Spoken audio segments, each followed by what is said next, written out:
All right, welcome everyone to Sterling Stock Picker live stream. I'm your host, Jaden Sterling. Hope you're doing great. Today is Monday, May 13th. Lots to cover. Let me dive in. I'll share my screen. Okay, inflation outlook rises fueled by expected increases for housing costs, the New York Fed survey shows. Not a big surprise, right? We know that here are the key points. The inflation outlook increased across the 1 and 5 year horizons as respondents expressed little confidence the Fed will reach its 2% goal soon. A New York Federal Reserve survey showed. Let's keep going. Respondents to the central bank survey indicated they expect median home price growth of 3.3% over the next year, the highest reading since July 2022. Here's the big: college education costs are expected to increase by 9%, a 2.5% point monthly surge. Consumers in April raised their expectations for price increases both in the near and long term, fueled by higher inflation in home prices, along with fuel and energy. The central bank's New York district reported in its monthly survey of consumer expectations that the outlook increase across the 1 and 5 year horizons. I just talked about that.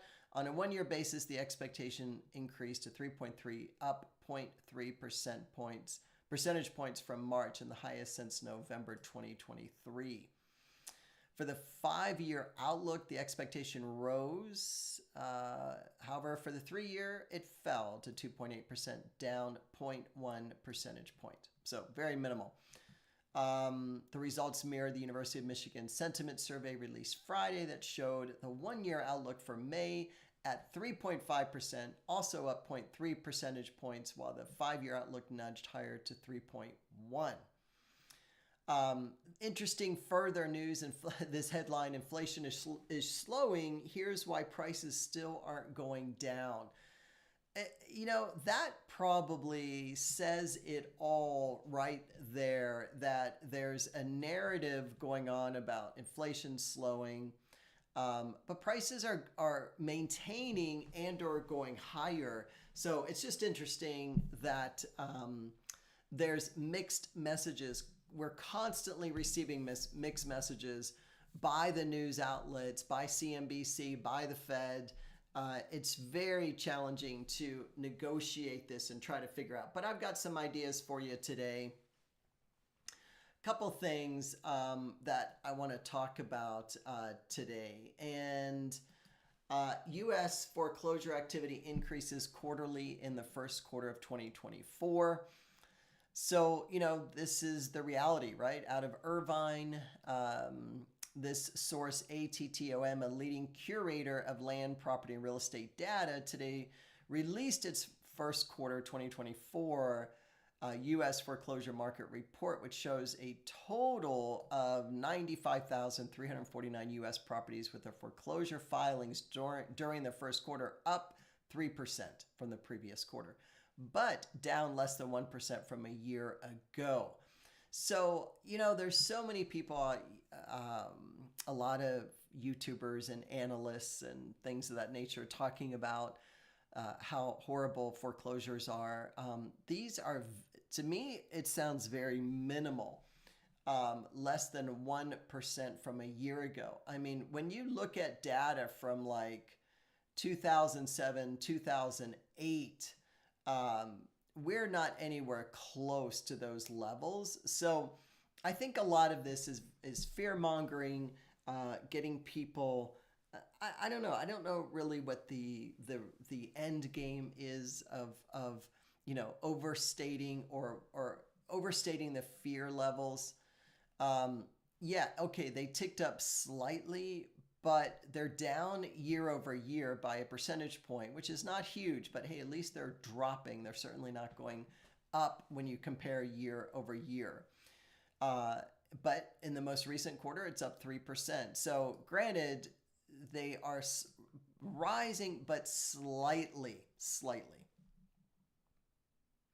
I mean, there could be even an argument made for more home ownership since 2008. You know, we've had so many new homes built since that time frame, and owners, you know, there's got to be an owner of those homes, right? So more and more increase in home ownership. I'd like to see the comparison between home ownership from '08 to today, 2024, because we have a whole generation that is, you know, that has purchased homes, right? So it's just going to be interesting to see how this plays out. So, but that being said, I've done some thinking around, like, for example, commercial real estate. You know, there's a lot of folks saying how beat up the commercial real estate market is, and you know they're probably right, and how a lot of that business, instead of brick and mortar, instead of companies having physical locations, they're shifting to internet retail, right? Selling, heck, even in our tiny valley here, there's a company that Valhalla, that's an outdoor sporting wear company, and you know, they've got clothing and tactical gear and equipment and things, and they are expanding their business so that they can expand their shipping facility, their processing and shipping of orders, because so much of their business is online. And, you know, that's just going to continue to play out. And it could be another reason why Alibaba is up today, big, 5.48%. I believe this is a new high, $84.43. But just take a look at all of these companies, go through it, see which ones resonate with you, and you know, take advantage of this clear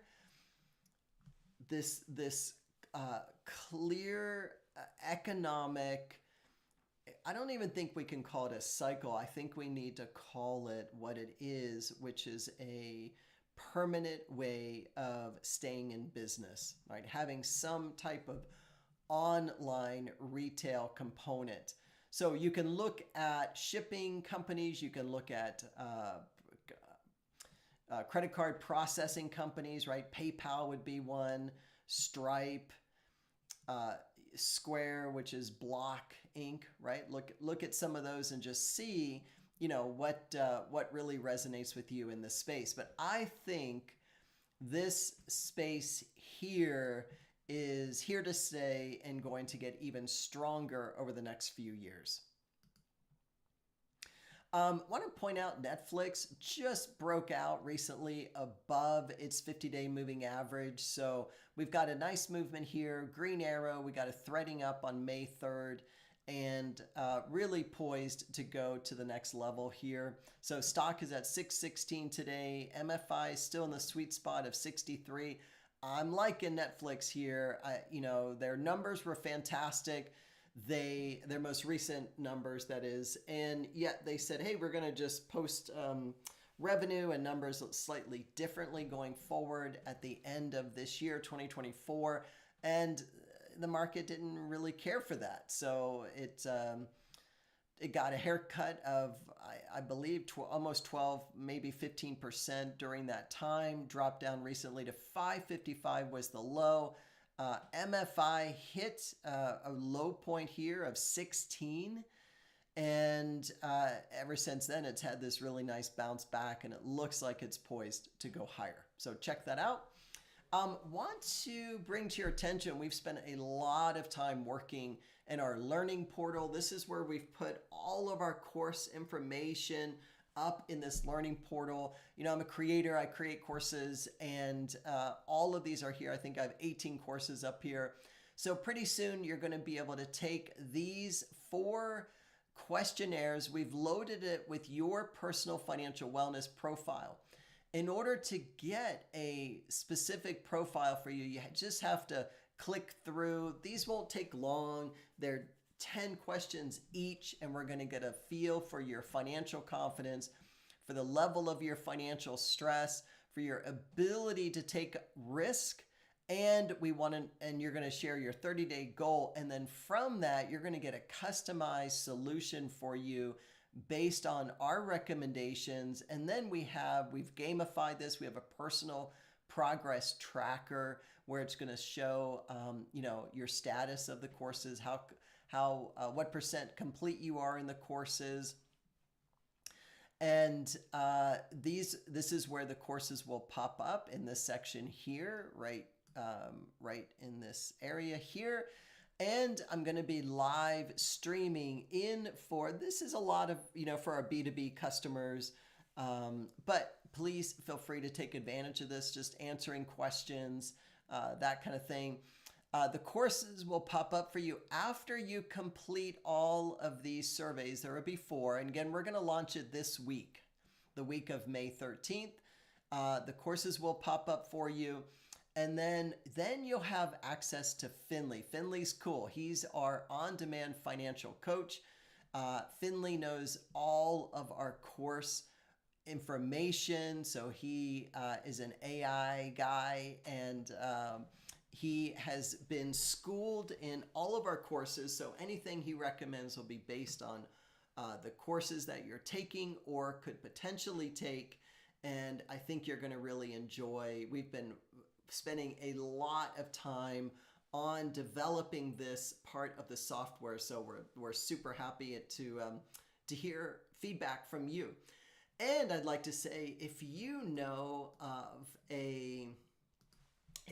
are part of a company that could really use an employee financial wellness program, please reach out to me.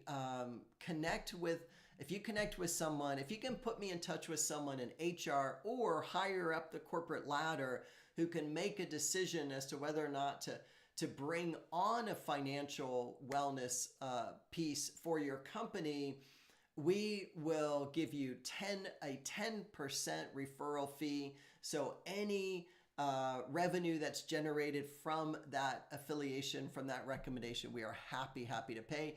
We've retooled our entire learning dashboard in order to accommodate this level of business. So we're ready. We're ready to roll through 1,000, 10,000, 100,000 people through our platform, specifically our learning platform. We have courses in there, how to have financial mindfulness, all meditations, really allowing to retool your belief system and nervous system when it comes to money. So relaxing, being chill around money. How cool would that be?